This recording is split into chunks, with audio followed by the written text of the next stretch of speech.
Kompleks dan rumit. Demikian kata Pengerusi Barisan Nasional Datuk Seri Najib Tun Razak mengenai proses penamaan calon untuk PRU13.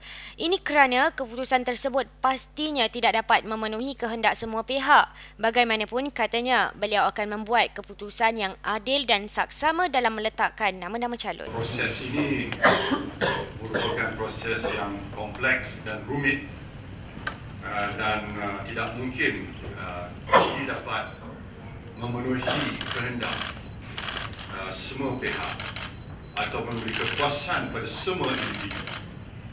Mustahil perkara ini akan berlaku. Oleh itu amat penting bagi kita sebagai anggota parti untuk memahami hakikat ini. Beliau bercakap selepas menghadiri perjumpaan bersama bekas wakil rakyat dan penyandang kerusi Barisan Nasional di Dewan Merdeka. Jelasnya, calon bukanlah objektif utama dalam pilihan raya. Ia hanyalah proses ke arah objektif muktamad dalam membentuk kerajaan yang kuat di peringkat nasional dan negeri.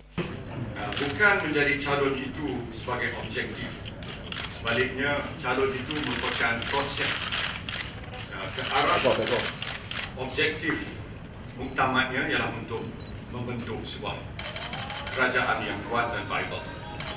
Oleh itu, jika kita faham mengapa pilihan raya diadakan, maka kita tidak akan benarkan perasaan dan pertimbangan yang lain untuk mengganti pertimbangan untuk parti kita. Sementara itu, beliau berkata calon yang kalah pada PRU 2008 masih ada harapan untuk bertanding berdasarkan kebolehan yang dilihat serta penerimaan rakyat. Ikut pada kesesuaian.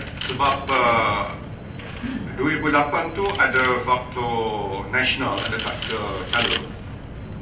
Kalau calon itu misalnya walaupun kalah dan bekerja kuat dan diterima oleh masyarakat, maka dia masih ada peluang untuk dipertimbangkan.